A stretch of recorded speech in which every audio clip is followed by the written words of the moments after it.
the inside look at being in the industry. So we'll all be sharing thoughts and questions. The main focus is going to be on getting in and then what do you do once you're there. I've already introduced myself, Andrew Greenberg. I'm mainly working a producer role now, though I still consult on a lot of game designs with other studios. My focus areas have been role-playing games and strategy games, but I've worked on Sims and a wide variety of other titles as well. To my right is... Hello everyone, my name is Forrest Raynard. I am currently a game designer at Hi-Rez Studios. I've done level design, I've been a CM as well, community manager, and my favorite anime is probably Berserk. Yeah, I'm gonna throw that out there. What's somebody's favorite anime? Call it out. Akira, okay. Bleach, alright, there it is. To my right of me is my good friend, his little brother, Feisty. Ask him about his favorite anime as well.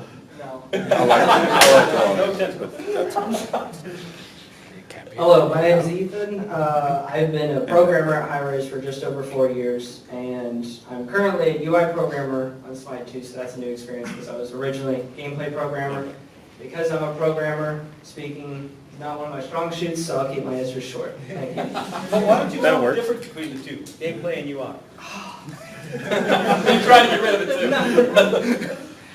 So gameplay is usually anything that, a game designer's like, all right, we need a character to do a backflip. Programmer, go make the character do a backflip. Okay, cool. And then UI is obviously anything on the HUD. It's like we need health bars, we need objective markers. So they're both programming, but they're very different. And usually gameplay programmers have it tougher because they have to deal with all the hard problems. And right now on Smite 2, it's like half the time it's like, is this a UI problem or is this a gameplay problem? And I like when I can pass off tasks back to gameplay. So what does a designer do? A designer, get yelled at by the internet quite a bit. You're like, this fireball is way too strong. I was joking around. We had somebody in the audience playing Smite 2. I was like, I am so sorry for the balance in the game right now.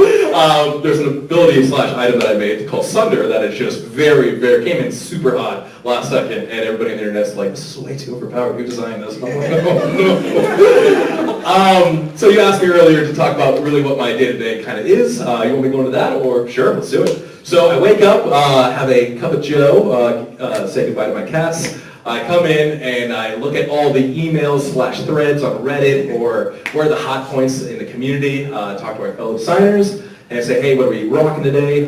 We usually have a play test right around 10:30. We absolutely destroy each other. We do not go light on that one. You can ask Ethan how he enjoys those for sure. Yeah, we play test things, and things usually break. There's usually choice words thrown back and forth at each other, but it's all in good spirits, it's all good love. After that, we take it, kind of like dice it up and say, okay, did you break that item? I know what you're doing for lunch today. You're fixing that item, so we do that. And then after that, we talk about the future. My boss, his name is AJ, director of design, fantastic. And one of the things that I am excited for each and every single one of you in here to hopefully experience is having a good mentor. Because without him, he's definitely kind of my captain as far as like, hey, I got you. If you don't know anything, let me know. So, which is fantastic. Right now I'm on NPE, which is called the New Player Experience, and MOBAs, I said the word MOBA, and somebody was like, what's a MOBA? And I was like, oh no, like, oh, I'm getting old. So getting new players into the game. What are they learning? How do they get in? Did they get killed by a tower? Are the minions too strong? How do I build items? I know somebody mentioned Deadlock. I heard it like out of the corner of my ear when I was walking in here. They do a great job of telling, hey, these are the kind of characters that are actually good for a new player. I know we've talked about that. So currently I'm on the New Player Experience, so that's talking to a lot of new players, trying to figure out where the pain points are. And that's kind of rinse and repeat, looking at other games. A lot of our other games have done great, trailblazing when it comes to jumping into games. Let me be very clear, we stand on the shoulders of giants when it comes to the video game industry. You've been in it a while.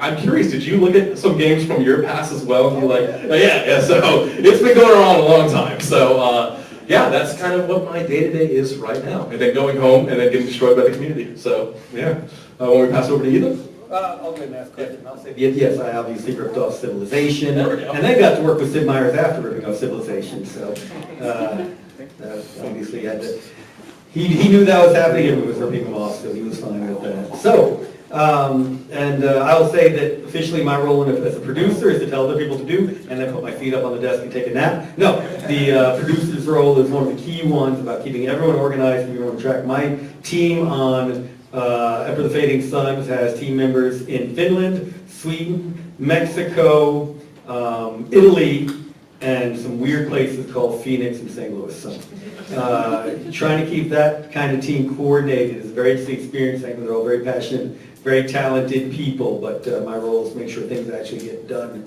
between them, since everyone needs each other to actually accomplish anything on that. The producer's role is to be that nexus to make sure everything really happens and the wheel just doesn't go falling down the mountain with it. All right, so let's go to that question about how do you get into the industry? Sure. Ethan, you've had more of a traditional role getting into the video game industry, so maybe mine was not conventional. It So goes from the producer to the designer to the coder. Yeah. That's how work in the industry goes. exactly. So you want to start us off with how you got in the industry? Sure, not really. All right, so I went to DreamHack, which was talked about tonight, 4 or 5 years ago. It's like Hi-Rez was doing a Paladins tournament, Smite tournament, so I signed up to go, and like, when you sign up to be a volunteer at the time, they're like, you could attach a resume, so I did, and then that's how eventually what led to me starting the interview process to become an intern at Hi-Rez. So, yeah, I guess not a conventional method of directly applying on like a company website, but like doing volunteer work, but then that also is a good way to get in because it shows people, and you get to meet people. I accidentally, at the time, ran into the, I guess, not the CEO, but someone, basically the top person at the project on Paladins, without even knowing it, because they were in my interview process later, and I was like, oh, that's them. So that was a good connection to make, obviously, during the interview process. So, yeah, going to events and any kind of thing for a studio you're interested in, it's just, it could lead to something. Yeah. You went to college? What did you do for college, bud? So I went. A good college. Yeah. I went to an okay college. I went to the University of Tennessee, got a bachelor's in computer science, and then messaged one of my professors, a very sad email that's like, I don't know if I want to get a master's or do I go into start looking for jobs. He ended up, after talking to him some, he gave me a GTA position, so I ended up going to grad school, and then during that is when the whole applying to Hi-Rez happened, and then I started as an intern, changed to part-time, and then became full-time later. They actually wanted me, they were ready to offer me, after my internship ended, a full-time position, but I couldn't accept that yet because I was like, I have 1 semester left to finish my master's. Let me finish that. So, big shout outs to Hi-Rez to being flexible at the time that I could actually finish my degree before getting hired full-time. All right, well, okay. Let's travel back 10 years ago. Wow, yeah, 10 years. First of all, I'll kind of go as I discuss my history and kind of talk about like money as well and how much I made, because I think that's important. I do, kind of visibility into economy and stuff like that. So, 10 years ago, there was this little thing called Justin TV/Twitch, and I was in college at the time, and my guild / community was like, hey, you should like stream video games, and this was 10 years ago, and it was really weird back then. The idea of like streaming your gameplay to like players was like not a thing at all. I'm old, and so I streamed a little game called Dawngate. It was a MOBA by EA of all people, and I fell in love with it. At the time I was doing archaeology of all things, and I was miserable, but that experience of connecting with the community and playing games, and it really spoke to me. It spoke to me. I knew at that moment that I wanted to get into the video game industry. So EA picked me up. We started doing fun community things. I was more kind of being groomed as a community manager. Dawngate, back in 2014-15, they laid off all of their free-to-play titles. So Battlefield Heroes, Dawngate, and they were kind of focusing on The Sims. That's when I jumped over to a game called Gigantic. which is weird because it came out earlier this year for another, you've heard of Gigantic, which is strange to see that come back 10 years later.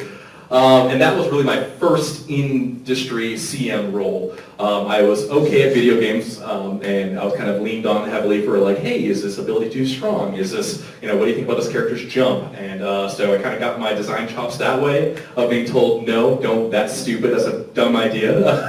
Like, no, the fireball can't do 1,000 damage. What are you thinking? So got my hands slapped a lot as trying to go over to that side of the fence. But I quickly learned. And kind of shifted back and forth as far as broadcasting for myself, and then working with different studios. That eventually led me to Hi-Rez, broadcasting for them. A little game called Realm Royale came out, and I had been known at the time somebody who was really good at balancing abilities and battle royales, and because of my background in MOBAs, a battle royale came out that had features of abilities, and so that's when I got kind of called on to go kind of work on Realm Royale, and the rest is history. I started working with this guy, and it's been a wild, fun ride. Worked on Paladins a little bit, and I worked on, now we're working on Smite 2, which is a good time. So I get it. Everybody's path to the industry can be very weird, and you went through your masters, then you had a sign-up sheet and all that. I went through a CM role.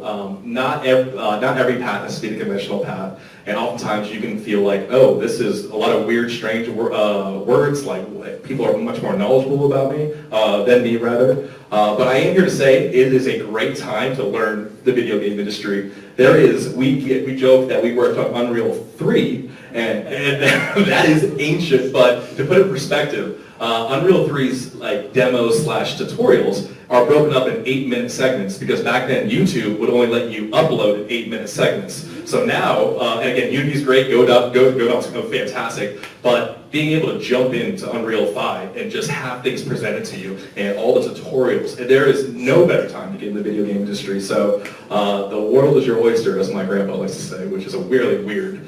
What does that mean, Andrew? You're the pearl. Which means something cried around you to turn something into something beautiful. So oysters are just, pearls are just tears. But actually, I would say that both of you follow the traditional route into the game industry, because it all came down to connections. And I will say this is the #1 way. I mean, applying on sites is great, do it, but still, most of the people I know getting jobs in the industry got them because they met someone at the company. And that person essentially vetted them and said, this person is not an idiot, this person is someone we can work with. And I would say that at least 75% of folks I know in the industry both got into it that way and kept getting positions that way. Once you're in, that is absolutely the way you'll get positions.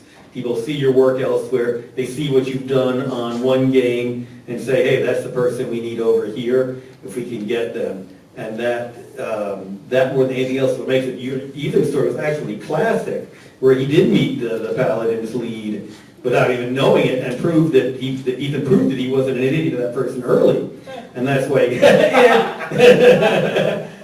and that's, I'm sure that was a big part of helping you get on through the process later. And that's part of why they were doing the attach the resumes to it, because if someone came in, A, it got more people applying to volunteer, yeah, there's a chance, but B, yeah, they needed people, and that's how they vetted. Hi-Rez hired a number of people out of the Siege convention who are our Siege volunteers. Daniel Lilbert's the best example. I assume you know Daniel over there. He was a Clemson student when he came down to volunteer at Siege. And they met him and they said, we need you. We want you in-house. I was hoping Jeff Hewitt Pulseworks would be here. He's gotten his jobs in the industry because he was at Siege and met folks. So yeah, I would say that networking is the honest traditional way to get in. So when you get the chance, make sure you meet leads in the industry and don't just force your resume on them. They want to know you're someone they want to work with before they're going to look at your skills. One thing that the folks in HR know in all technology, not just games, is that one person, no matter how talented, if they are a pain for the people to deal with, they'll set back everybody's productivity in the office. And therefore, they want to make sure you're someone who can interact in a positive way with everyone there and not stop the process internally. Okay, so I'll tell my story about how I got in the industry. I was a reporter here in Atlanta writing about law firms and courts. Got sick of writing about lawyers all the time, started writing about vampires instead. Found them a better class of people and just went with it. So, but again, it was the same thing. I met the folks who were doing, who formed White Wolf before they'd gotten Vampire out, and they needed help getting Vampire out. and I could do that for them. So that's how we do it. All right, so that's some of the discussion about how you get in, what you do once you're in it. But I think both of you brought up a good point. Who's someone, for each of you, it sounds like there's someone who's important for helping you both getting into the industry and then staying in. You talked about Ethan's mentor. I talked about how, yeah, we did, the first game we did with HDI was Machiavelli the Prince. We released through Microprose, which was the company Sid Meier's, the creator of Civilization, then owned. So cannot deny that they were a big help. That Machiavelli game got us a Game of the Year award, all kinds of good stuff. Unfortunately, then they sold Microprose to Spectrum Holobyte and didn't work anymore outside developers. But there's always that one person who helps out. So Forrest, who's yours? Ooh, that's good. That's a good question off the cuff. So, you mentioned how you said a couple times, you're like, oh, they wouldn't hire you if you're an idiot and all that kind of stuff. And I know this sounds bad. Something that I've noticed in my time in the industry is there are a lot of people who have let their passion and ideas kind of slip by the wayside, who are kind of coasting oftentimes. And I get it, like I've suffered from burnout as well. I've been on products where I may not be passionate about it, and maybe I was that person for sure. There's one in particular by the name of David Reed. He actually works on Dead by Daylight now. And he's that one person that you could always just go to when you needed a jolt of like energy and passion. Because the game industry in a lot of ways sucks. It does. And I don't want to say to scare you, but what makes it worth it is having relationships and people who can like give you that energy back. So Feisty and I have been friends now for about 4 years, and every day we talk about anime, video games. We're just getting at it, and it makes those scary times, just exponentially worth it. So David Reed was another good example of that, where whenever I was down, I'd come in at him and be like, hey, this sucks, and he's like, or this person got a promotion who didn't deserve it potentially, I thought, or somebody got laid off, and that's the worst feeling when your friend gets laid off. And for me, it was David Reed. Yeah, for sure. Feisty for you, bud? I know it's me, not you. Well, I don't want to say this, but yes, this guy is important to me, obviously. But as kind of mentioned, it is important to, and this is advice just for any company, not just game developers, but when you're at a company, you should try to seek out finding a mentor, someone who's smarter than you, so that you can learn from them. And so who that's been for me has changed over time, but there's still a programmer I go to whenever I have a very technical question, because some of my programming skills aren't the best, but it's always nice to go to someone else who knows more than you and be like, does this make sense? And then my current boss is very great, but he's the lead UI developer, and that means he's very busy, so it's like, I will send him a question knowing that it might be a bit before he responds. So it's always important to have multiple people within the team that you're working on that you can contact if you need help on an issue. All right, so Forrest brought up another interesting topic. Sometimes the game industry is a tiny bit less than stellar. Yeah. Sometimes the day is not absolutely euphoric. All right, so we're going to talk about what are some of the downsides in the game industry. That's something we usually talk about in these breaking in things. We'll go ahead and touch on it. I'll start with one that I've experienced repeatedly, and that is that the game industry is constantly in flux. We say this about a lot of industries now, but in all my time in the industry, it has been constantly changing. So in the mid-90s, we were very well established as a single-A independent game developer. Publishers would give us a few $100,000. We'd make a game and bring in maybe a few million, everyone would make money. Our lawyer represented a bunch of Grammy Award-winning musicians and would say that the main difference between our royalties and musician royalties, we actually got paid our royalties, which the first time that happened, he was absolutely amazed because that never happens to musicians, even when they're selling millions. But then around 2000, all the publishers suddenly said they wanted AAA. Everything had to be well over 7 figures, well over $1 million. That sounds weird now that many games are 50 million to 100 million to make. But I remember when Wing Commander was the first $1 million game, we were going, what the heck did they spend that money on? And now, yeah, that's blowing your nose in the game industry amount. But so suddenly our single A methodology didn't work anymore. We had to find a new way to do it. And by the time we thought we found out how the publishers work, suddenly there was Steam, and the publishers were getting out of their spaces and just going internal, and suddenly anybody external was harder to work with. And then the online marketplace has changed dramatically over the past few years, and we see the rise of free-to-play, et cetera. So the number one thing is, just when you think you know the industry, it becomes something completely different.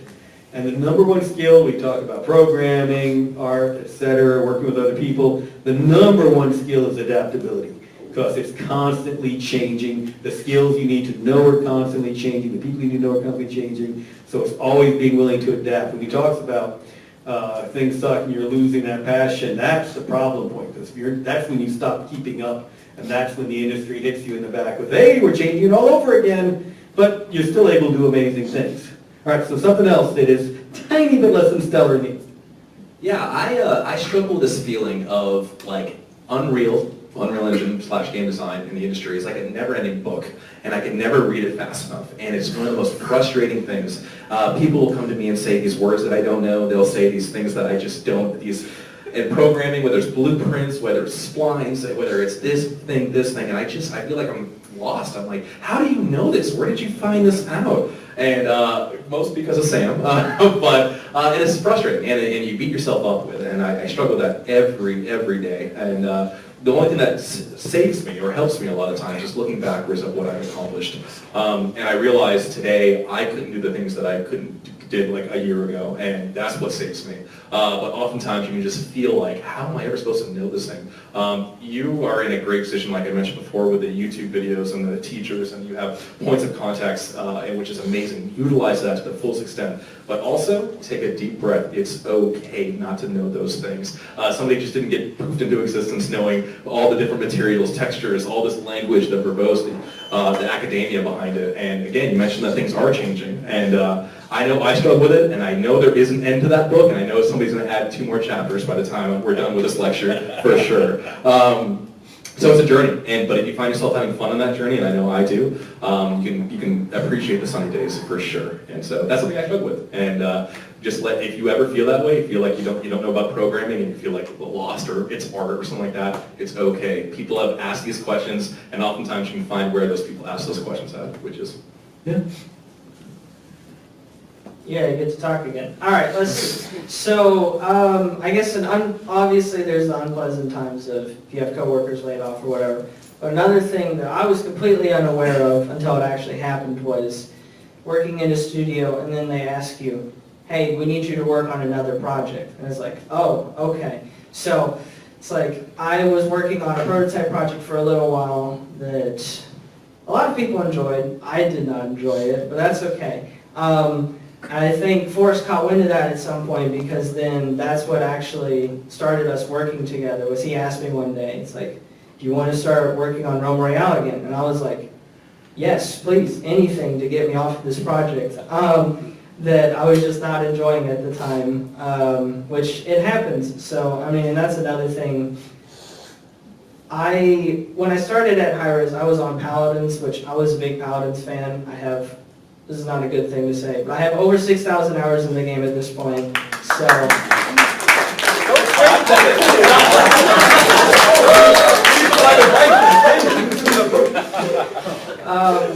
So it's like, oh, I'm working on my dream game, which was a lot of fun when I first started there, and I still play the game to this day, but yeah, I was just not aware that it's like, but it makes sense that it's like company-wide internally, it's like things are changing. We need you to move on to this project temporarily, and we want to move you back.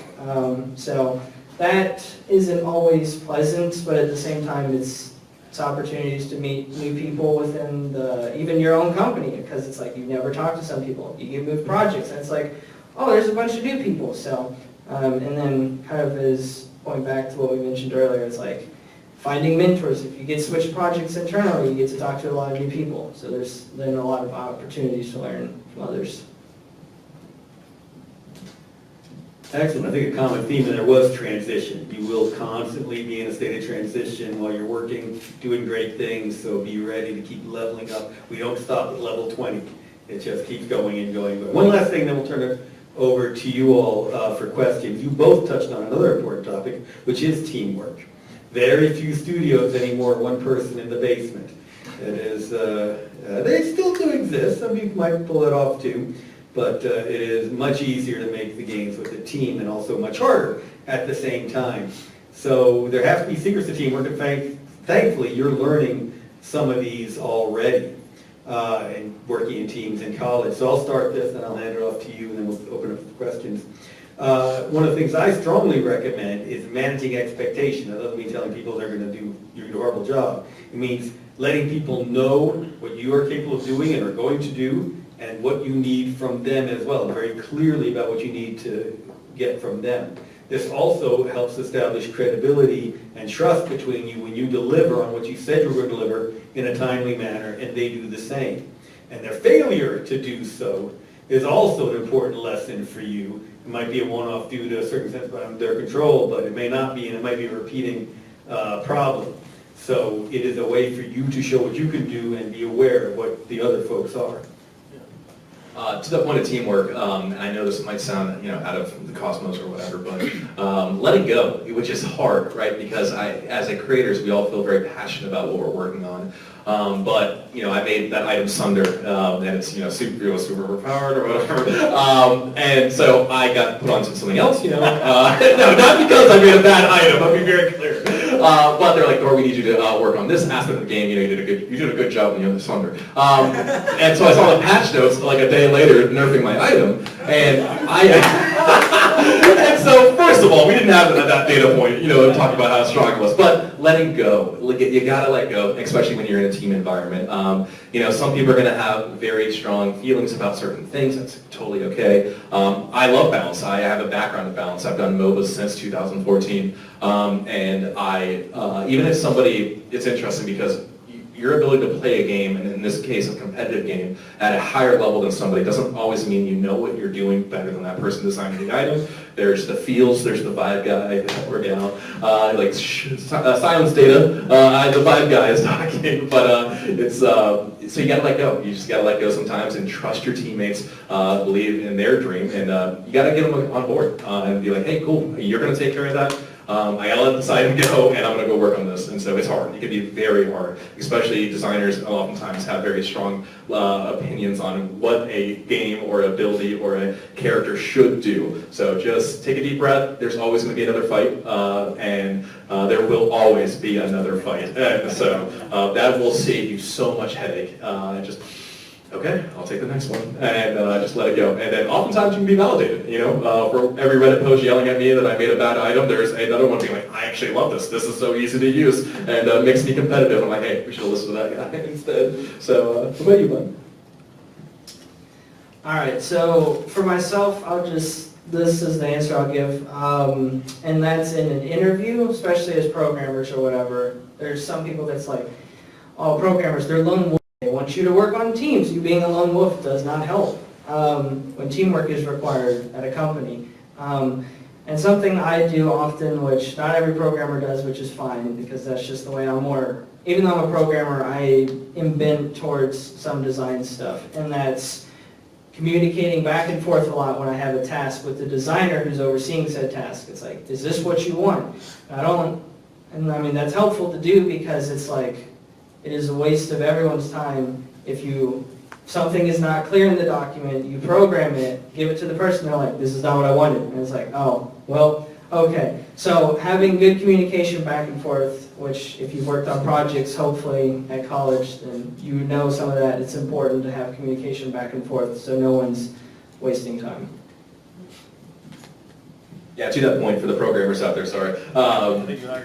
I find it such a valuable skill that you have, that you play games at a very high level. Not everybody has to, but to me it was refreshing to have a programmer who plays 6,000 hours into a video game, be able to communicate and be like, are you sure you want that? Because, it might not feel great, so I always appreciate that by you, for sure.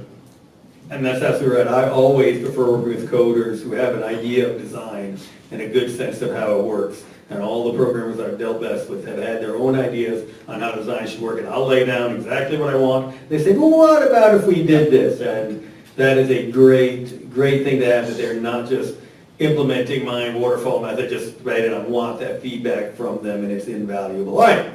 With that, we are glad to open this up to questions. I'm going to hand the mic to Ethan, so he has the pleasure of talking into the mic and repeating everyone's questions for the recording there. So go ahead and shout your question, and Ethan will repeat it. Go ahead. Yeah, up there in the high right. Hi. So I guess my question is, to what degree are the paths of going indie and trying to get a job on the more corporate side, how separate or interlinked are they?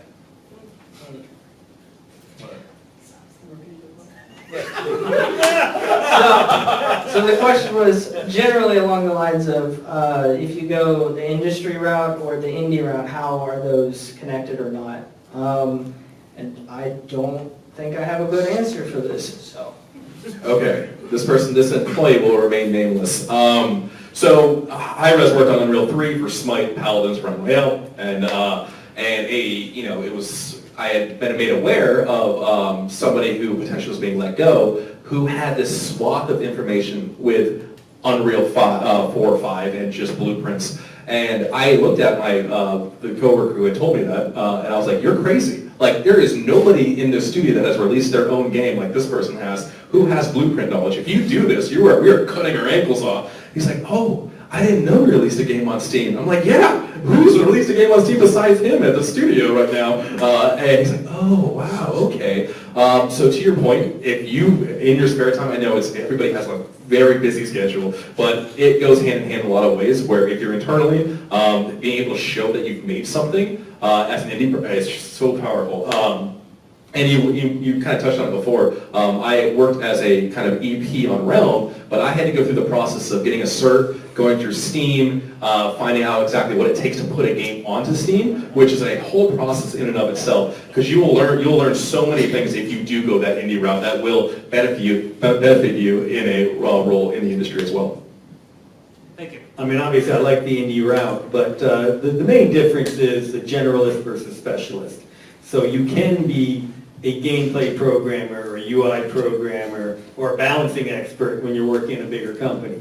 If you're working on a smaller studio, you're all those things and a whole lot more. And that's why that generalist that Forrest was talking about can be so valuable when they come into a company, because everyone's got their pocket of deep knowledge, but there are a lot of folks who don't know how it goes together. I was talking earlier about the role of the technical artist. You've got your artists over there, you got the coders over there. There has to be someone who talks between them. In a small studio, the artists are just talking to programmers. In a bigger studio, you don't have that freedom, so you need that linchpin between them. So I will always recommend, if you want to do your own thing, you're going to do it indie. If you're going to work for a larger studio, you're giving your own input to somebody else's vision. You can dramatically influence the game, put in broken Sunder items if you want to, but it is still someone else's vision. So yeah, it's a great idea to do that indie role, learn what all the roles are on a very broad level, see what really appeals to you, dig into that, and then go ahead and apply to a larger studio. The other thing is, most larger game companies will have in their hiring ads, must have one ship game. If they don't say must have one ship AAA game, they're saying they just want a ship game. It could be on itch.io, as long as it's a good one that they can look at. I mean, if it says AAA, they want someone with AAA experience. If they don't say that, they say must have one ship title. You shipping your own thing on itch is a ship finished game that they can look at. So yeah, definitely get that done. All right, I saw a question up here. Yes, in the green. What do you think of crowdsource, like crowdfunding your games online and getting like internet help? So I have crowdfunded, I've kickstarted one of my computer games. I've worked on a number of tabletop Kickstarters.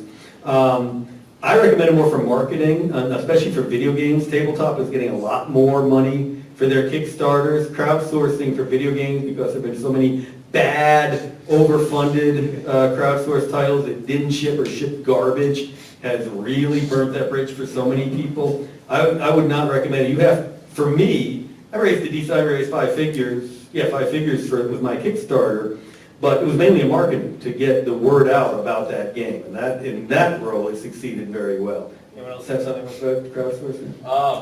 Yeah, I haven't gone down that road. Man, I'm trying to think of the game that I just backed. Lily, you remember, it's the Cyberpunk one that has the Omni movement? The one guy made it. Oh, Out of Action? Oh, wait, did I just pull it out of my head? Out of Action. It is amazing. It is the kind of game that inspires me to be a better designer / developer. Called Out of Action. I'm not going to shill for it, but it's just one person who has like 20 years of video game experience, and I just threw down my credit card so fast. Lily's like, what are you doing? I'm like, this is amazing. And that's the kind of stuff that just, and to your point, it was a marketing beat for him, but he made I think I want to say 80 to 90,000 on it, and that's a good salary. To that point, Hi-Rez takes care of, I'm not going to out you, but I make 76,000, so Hi-Rez does take care of me. But 100,000, that's that's a year, and you're making a game and doing what you love. Well, but Kickstarter's taking its cut, and went with marketing folks for it. He's lucky to get 50% of it. That's fair. That's fair. Lexi? All right, guy with more hair than Forrest and me combined. Talking to you. You guys all touched on the fact that layoffs happen, which is a very harsh reality of the gaming industry. So in between being let go and frantically applying for a new job, what are some things that you would recommend for sharpening your skill set in between them? Keep making games. When you are laid off, that's the time to make a game. You are upset, you're frustrated, you never want anything to do with the games industry again, that's the time to make a game. If you want to make a game about being laid off, do it. Our friend Jesse James Allen, who's doing great work at Insomniac, an incredible audio guy, works on Mass Effect, Spider-Man. Oh, we're done. When he got laid off, he did a wonderful little game about how he got in the game industry. And it was really cool.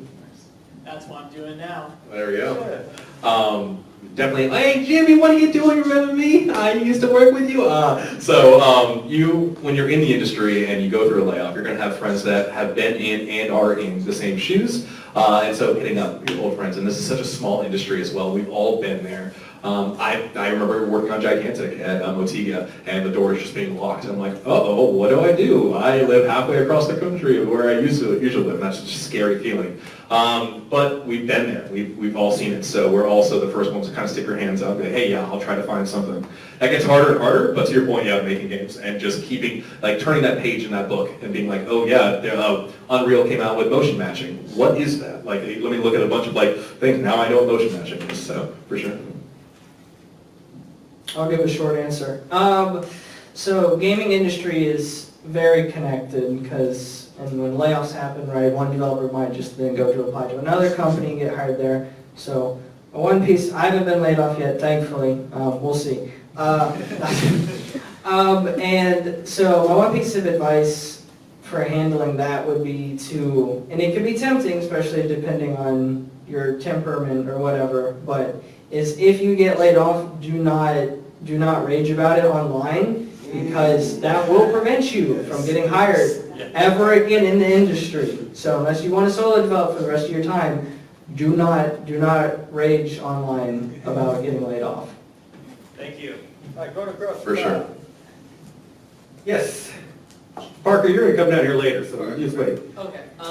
As someone who loves to do the programming, the design, and the narrative design aspects of game development, and who actively does all three in the games I'm making for my classes and stuff, how should I go about trying to go into the games industry? Should I pick one, or should I try and broaden sort of my what I'm applying for and that kind of stuff? Which do you want to do most? I would say most systems design or narrative design kind of stuff. All right, let's hand over to the system design. No, that's the same. So I'm going to be biased here from my own experiences for sure. So it really depends on, systems design, not every game has a story, and not trying to belittle narrative design. But I can normally find a system in a game, which is so powerful. And working on our prototypes, systems were just the forefront of it. So I guess it depends on where do you see yourself as a designer kind of fitting in? Is it going to be a bigger AAA studio, or is it going to be more of a startup feel, like making the smaller games that are like Ori and the Blind Forest or Slay the Spire? I guess those are kind of two different paths that you need to envision yourself on. Having said that, I worked on some of the scripts for some of the Paladin characters and the skins, and coming up with backstories and regaling Lily with some of her, hey, this character used to do this in a faraway land. And those are some of the most rewarding, fun things I've ever been able to do. So good news is you'll probably be, when you get in, you'll probably be able to do a little bit of A and a little bit of B when you show up your chops, and people will be like, wow, that's awesome, for sure. So I would say just, obviously it's good to have a focus on which position you want to apply for the most, but I would say generally if you have multiple skill sets, you you could still apply for jobs that would be any of those, and then if you get into the company, later on, you could, if you find that you like another position better, you might be able to transfer eventually to said position. This isn't my experience, but I know a QA person who used to be on Paladins when I got hired. They started as a QA person and then transferred to be a programmer. So it's like, your company offers it, or gives you the advantage. You can eventually maybe transfer positions, which can be very useful. All right, we'll take one more question, then turn over to networking. We'll go with the peach shirt, I guess. Peach shirt. I had a question about an interest in media production or as a technical artist. What would you recommend to go into that? Technical artist is a very important skill. We were just talking about that earlier today. Very important role in the industry. You got to know your scripting side as well as the art side very well. But that is a six-figure role once you've got a couple of years under your belt. That is in demand everywhere, and it's a role that started in the games industry, and now we're seeing it desired everywhere. So great position. What was the other role you're interested in? Media production or anything just production related? Well, production related, every company now has a streaming side to it, and we're seeing that go bigger, again, outside of the games industry. So again, it's which one do you want to follow the most? The tech artist position, I think, is the safer one once you're into it, but it also requires a heavy skill load. So if you got those skills, yeah, go for it. What time are we at? We don't have the time. I want to make sure we got a lot of time. Let's take a couple more questions. Yeah, we'll take a couple. Wow, bunch of hands went up then. All right, we'll start over here. Yeah, quickly, and we'll do 10 more minutes of questions. All right. So obviously getting into the industry is a lot about connections and whatnot, but how competitive would you say it is to get in for the first time? Ooh, one thing I would say is that not only are you competing with your fellow classmen, but also, I'm very fast through the story. Spider-Man 2 did amazing. Sony laid off a bunch of developers from Spider-Man 2, one being the CM, which is crazy. It made so much money. Why would you do that? But those layoffs had been earmarked like a year in advance because they saw essentially their bottom dollar. And so the CM on Spider-Man 2, who was amazing, fantastic, is now competing with like first-time CMs for other jobs. So that's why I always say, like, if you don't get the job or if you don't get the callback, exactly, and so you gotta let it go. As I said before, very competitive, but keep your chin up. And because I've seen first-time developers jump in and suddenly they're on their way. Splitgate 2, one of their developers that I knew who was a player competitor and now is one of their lead designers, and so came straight from the community. So it is very competitive, but. It's not possible, so I do not want to dim anybody's hope because it's very much, if you're passionate about something and you're an expert, I'm coming to you. We joke all the time internally is that we don't even know our own game we're making. So we go to the players, the players have a Wikipedia saying like, hey, these are our gods, this is the stats that they have, this is how much damage an ability 1 does, and their Wikipedia oftentimes are better than our internal like databases, and we're like, oh gosh. And to that point where we've seen players who are experts at their field or their game make such great video game industry people because oftentimes they just have better knowledge in it, which is fantastic and great. So definitely, if you can, try to be an expert in your field. Not saying all fields, but just if you're very passionate about fighting games and you know blocks and cancels and animation cancels and all that kind of stuff. I'm like, I don't know how to make a fighting game. Like, what am I going to do anymore? But if you do, I'm like, oh my gosh, sure. We'd love to hire you as a designer. So. I'll say that the internet's made every job really competitive now. I was in a meeting this morning with some State Farm educational folks. They're opening an internship next week. They're only going to have it open for 1 week, and they're expecting 10,000 applications for a few hundred roles. So the internet's made every role competitive. Just apply for what you want to be involved with.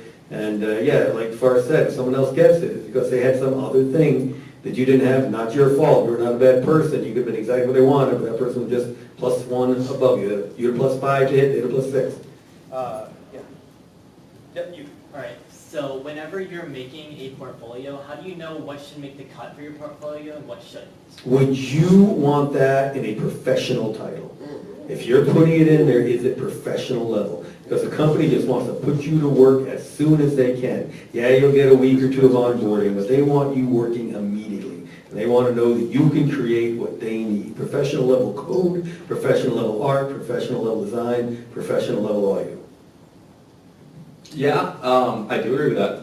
Also, I personally admire just getting something on the board, and if like there has to be a level of quality, obviously that needs Steam's recommend. They have to have a certain quality. But if you have something out there, I'm going to let you know, oh my gosh, even if I don't like the game or maybe it's not the best graphics or anything like that, I still respect the hustle. I still respect getting something on there. Every portfolio can be different. I've seen websites, I've seen like other things, and so personally I've seen some like portfolios that may not shine the brightest, but I'm like, oh look, they also made a card game, which is, I have no idea how to make a card game or what kind of system goes into that, so that's really interesting. So where you can either go very, very deep or kind of wide as well. This is why I love got something to say. I know. This is not my advice, I stole this from a podcast I was listening to on the way driving down to Georgia today. But so a recruiter who had 10 years of experience, she was saying the most important thing she looks for on a resume is at the top, if you're a programmer, have a link to your GitHub. If you're an artist, have a link to your portfolio so people can see what you've done. People want to visually see that you've worked on projects and that you can do stuff. And use the PDF format. Apparently people submit resumes in other formats, which just makes it, if a recruiter can't open the resume, they don't care. They've got 100 others, they're just going to keep looking through. So it is important to put in the effort to make sure your resume is good, because people will do a quick skim, and if there's something on there that they don't like, or that they just can't find any more information about you, that's bad. You should have a link to your LinkedIn page with an actual hyperlink that someone can click to go to your thing. So, yeah. Great stuff. Yeah, I love the GitHub idea. Yeah, and again, the resume is just to get through the check, so you can get to the real big boss, which is the hires. All right, blue shirt. With emerging AI, do you think that the industry is... I'm here with you. Do you think that the industry in whole is in danger, or are we on the precipice of something better? What impact will AI have on you getting a job in the industry? So last Dragon Con 2023, I was on a panel with one of the leads for Call of Duty, and it was an AI in video games panel. I'm an AI designer, but not generative AI. But the discussion, his point at the time was, they weren't laying off anybody. Everyone was going to get to do 10 times more work. So in other words, when he wanted to get a level done, he used to have to concept artists 10 phases of back and forth. Now he can sit down with AI, create it right there very quickly, hand it off to the concept artist. They may have 1 or 2 levels back and forth before it starts going straight to the art team. So they were going to create 10 times the content. They were not going to lay anyone off. And about 3 months later, Microsoft took over Activision, laid off a bunch of people from the Call of Duty team. So we are seeing both of these right now. So it's very interesting. We're talking about the layoffs in the industry. And I talked to a number of venture capital firms who invest in the game space, and they're very excited right now about the indie space, because all these very talented people with a lot of ideas welling up in them have been laid off, and they're getting ready to start their own companies. We're already seeing this. There's a $5 million indie funding announced today. So we're starting to see these happen already. So it's both. We're going to see folks laid off. I mean, you can put in some garbage AI art and just go ahead and call it a game and be done with it. Or we can have people who will use that prototyping ability that AI gives them to then where humans get really good stuff out of them. So yeah, we're at that stage right now where it could go either way, and more than likely it'll go both ways. It will get a lot of garbage from folks just doing AI and other folks who are using AI to support really cool human-created content. Yeah, to that point, I would say always be abreast of the knowledge of what is possible with AI.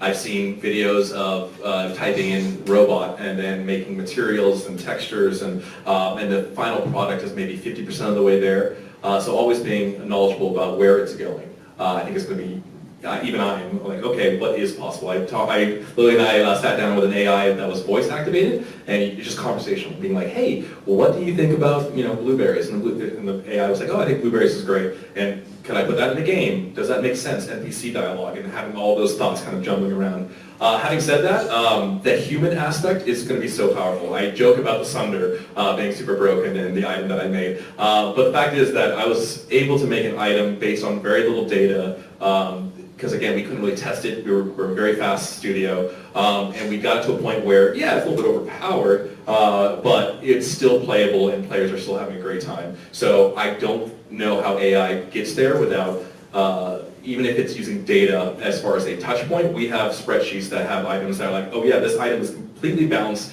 at this gold point. But oftentimes what is balanced from a data/analytical standpoint is not what a player enjoys actually, which is really weird. So there is that human element that I think games will always have to and will always need. And I think that's kind of where we can take solace in, for sure.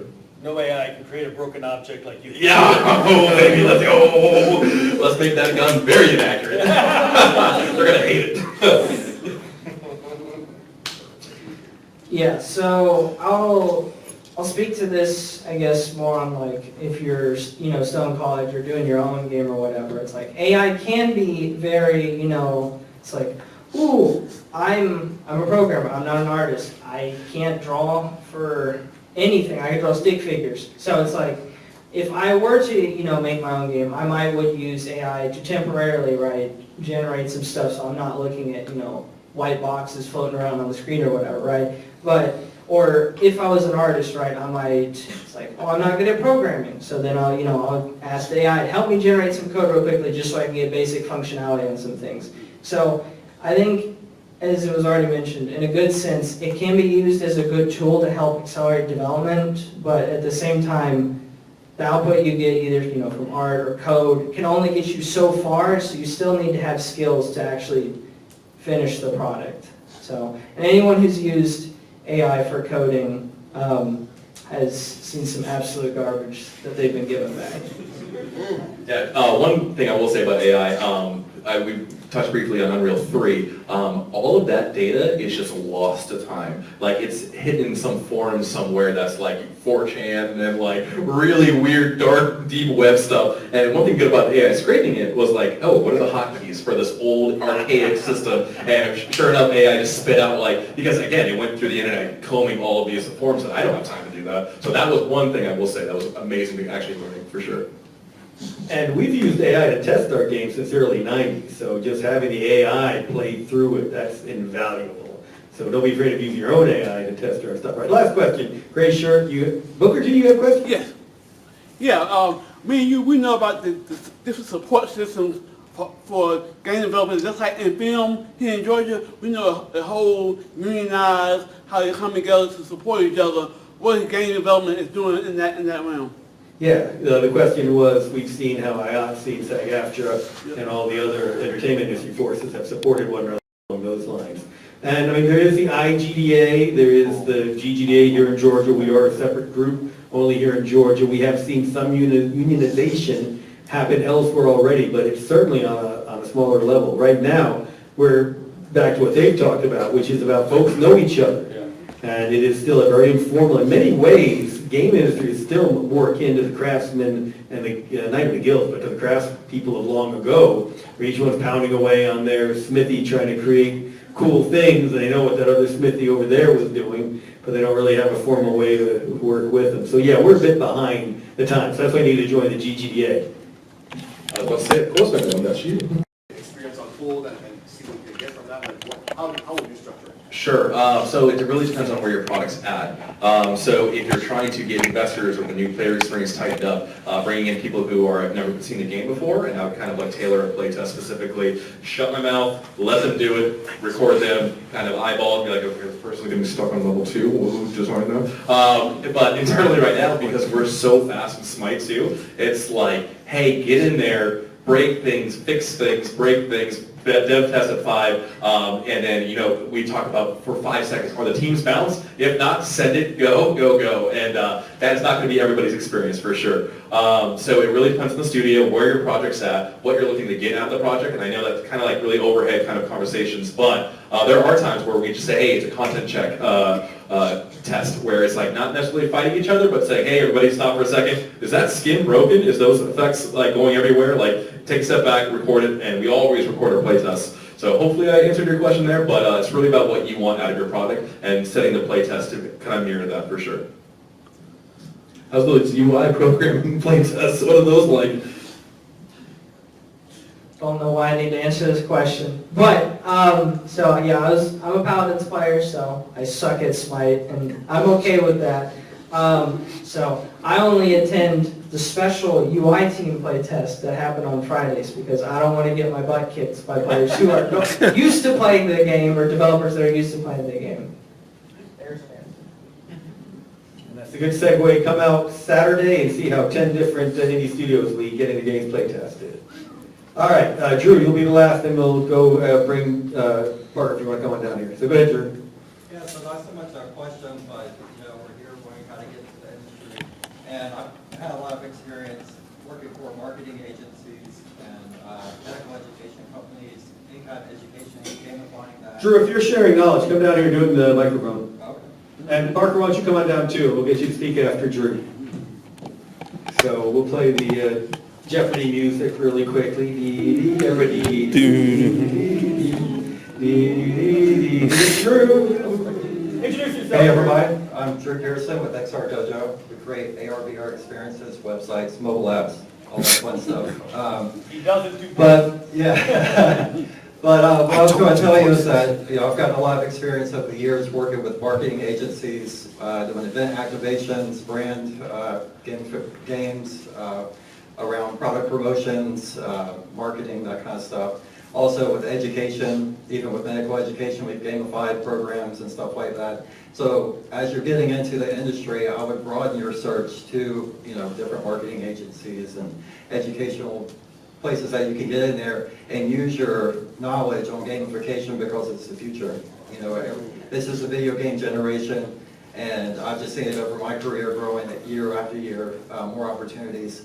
And then as you build those, that gives you that portfolio when you go to the Hi-Rezes and these other companies that, hey, I've got some skills, I've done this, and you took the initiative to use your skills in unique ways that most people haven't thought of. So give that a thought. All right, thank you, Drew. Thank you, Drew. All right. Appreciate everyone showing up. Most of you are here at KSU, but we have other groups around the state, Columbus, etc. Our latest chapter is at SCAD Atlanta. I want to introduce Parker, who is running that, and he can tell you a little about the chapter. Parker! Hello, everyone. So, Hold it close to your mouth. oh, sorry. Eat the mic. Gotta love the mic. Hello. Hello, everyone. My name is Parker Cameron, and as Andrew just said, I am the president of the newly established chapter club here at SCAD Atlanta. And the main purpose of our club is to network with other developers within the state and just to extend our branches out to the Georgia's wider gaming scene.